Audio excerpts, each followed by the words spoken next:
Hello and welcome to the Narrowboat Experience. I'm Kath. I'm Anna Marie, and today we are taking you on a journey that is going to span several episodes where we are uncovering the real narrowboat experiences of the United Kingdom. This set of interviews that we're doing for you are going to show you some of the real life experiences that people encounter living on a narrowboat from day to day. Today we're at the Frankton Locks, which is the start of the Montgomery Canal, which we missed out on when we were travelling this way ourselves. And we're lucky enough to go on board with our friends Barry and Sandra from the Home Brew Boat, who are taking us through the Frankton Locks. And we thought we'd bring you guys along. We might even get a cup of tea here. Yay! Hi, I'm Sandra. And I'm Barry, and this is our boat. This is AreAndAre. She's 60 foot, traditional style. This is our home, our business. We've lived on her for 6.5 years, April 2013. Yeah, so we continuously cruise. We don't have a home mooring, and we travel around the system.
Well, it's electrically controlled. So I've got a little thing here, I can up and down the speed of the propeller.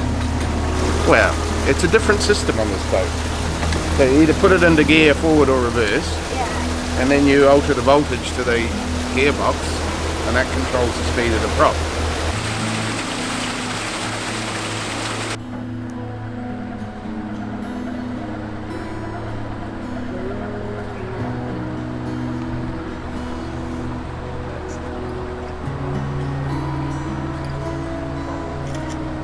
I was a photographer.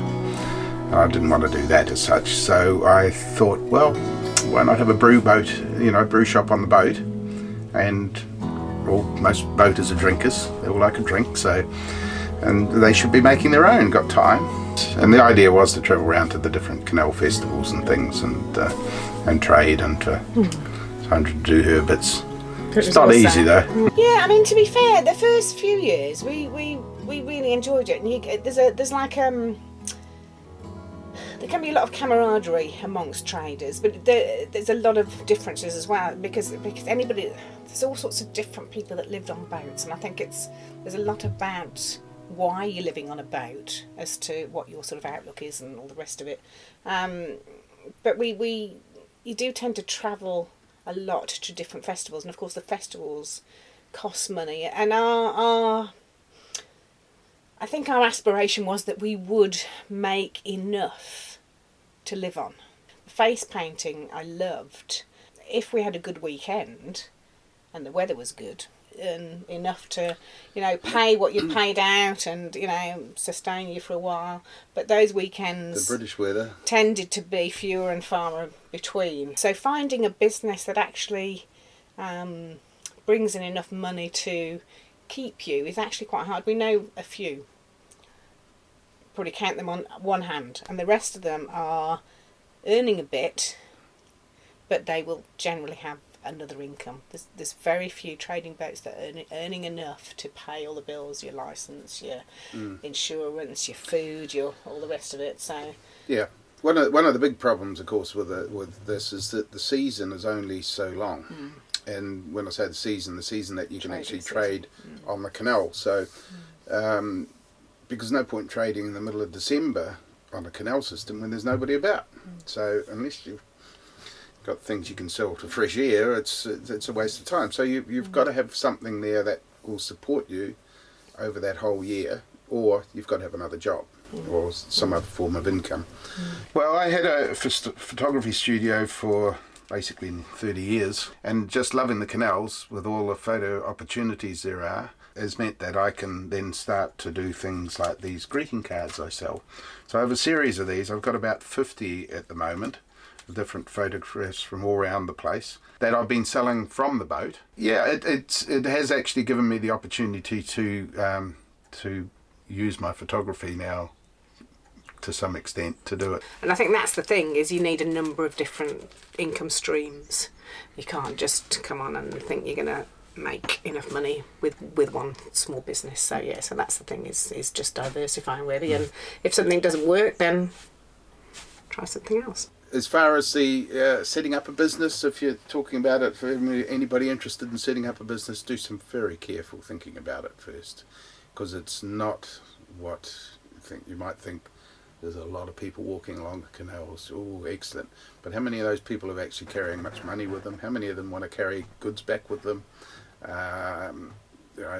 Yes, you can find some nice places, but you're always limited as to how long you can stay there. So most places that have got lots of people around tend to be 48-hour moorings or 24-hour moorings. So if you can't do that trading in that time, and you've got to move off, and you're not allowed back in that spot for another 28 days, so you can't go back there again, and you're out in the country, there's nobody around. So there's lots of restrictions on it, and those are just canal restrictions. That's not counting the weather. There are people making reasonable living out of it, but they are following every festival and every opportunity to trade, and you've got to take your hat off for them. It's hard work, and it's worked out really well. So but yeah, you need to know something about boating before you just go out blindly buying a boat and thinking it's going to be the greatest thing, because there are a lot of pitfalls in it. There's a lot of things that can be a trap, and things you don't think of until you're actually on the boat. And there's so many different stories, and you can ask people and they will all have this, like toilets, which is the best toilet system? Well, it depends who you asked, and they will all have a different version. Which is the best stern? It's traditional stern, cruiser stern. Everybody's got their own opinion, so you're buying it for an individual for what you want. So, and of course part of our requirements was storage, and that was one of the most awkward things to find in a boat. Somewhere with enough storage. So you either have to find something that's got a second bedroom, and it all had to be within 58 to 60 foot as well. So we could do the whole system. Because we're keen to do some of the system that we hadn't done before, and so there was the length of the boat was a requirement as well. So yeah, but it's worked out well. We like our boat, still like it.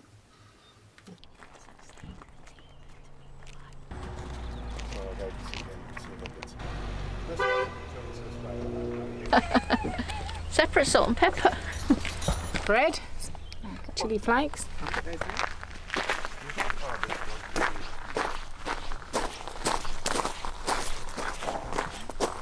We've got parmesan to put on the top and parsley. Thank you. Oh, I haven't got any plates, got the bread. Barry.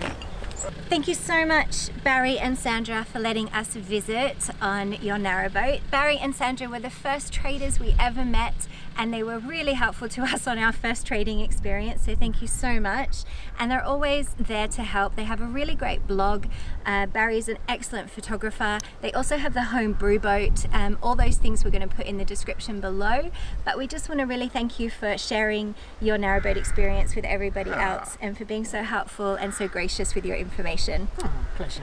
Thank you. Yes, be lovely to have you aboard. We've been traveling the United Kingdom to put together some of the best narrowboat experiences to share with you. So over the next set of episodes, you're going to see the true narrowboat experiences of what it is like to live on a narrowboat on a canal in the United Kingdom. If you don't want to miss any of the future episodes of this series, do make sure that you're subscribed. Click the subscribe button right now and the notification bell so you don't miss anything that we've got. We're really excited to be sharing this information with you guys. Yeah, we have so many great characters to introduce you to that live on the United Kingdom's canal system. Yeah, I'm not much of a tea drinker, I apologise. That's fine. We didn't make them. No, we're not putting that. Just realised, forgot to tell everyone the absolute best reason for living on a boat, and that's because Fixing engines isn't a problem. Come on. Thank you. Thank you.